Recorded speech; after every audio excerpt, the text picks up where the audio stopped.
Here's everybody, Agumats here. They just did the biggest, actually I don't know about the biggest, I'm just capping for the thumbnail and the title, but it's a really good progression update. Like it's pretty good in my opinion. I don't know if it's like the #1 thing they could do, but it's pretty good. So let's actually jump into what they did to improve progression, right?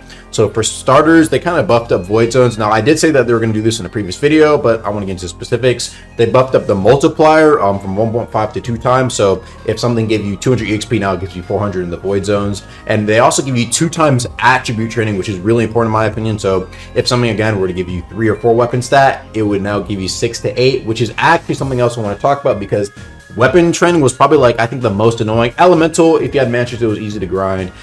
Even like stats, you can get like a fair amount of them from events, but weapon was always annoying in my opinion. And they increased it considerably for the criticals if you land them, and for landing M1s as well. You can also go to the visual trainer if you want extra weapon training, but what matters the most is that they just increase it as a whole. Also, gripping mobs also gives you weapon attribute training. Now I don't know if this applies to monsters, which I think is really important. If it doesn't, trust me, I'm gonna be begging Archmage. I'll be like, yo, please increase it, man. They also increase it for PvP because I know Void Walkers, they say that it was kind of slow, and they actually made a good bit faster now. And one thing finally that I know a lot of people were like pretty upset about was the fact that like the walls on in the depths were like unclimbable and you need more barrels to go up them, which I would agree, very annoying. I didn't support that change. I even asked them to revert it, but to kind of compensate, they made it to where you only need to ring 2 of the bells instead of all 4. So like you can get 2 of the bells on the same side and then just go out and escape the depths, I guess, easier, which is all right. That's fine. Honestly, just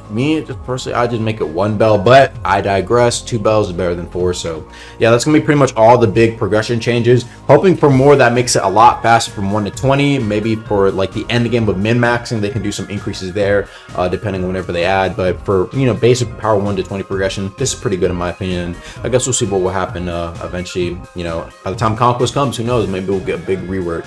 I'll be catching you guys later. All right, peace.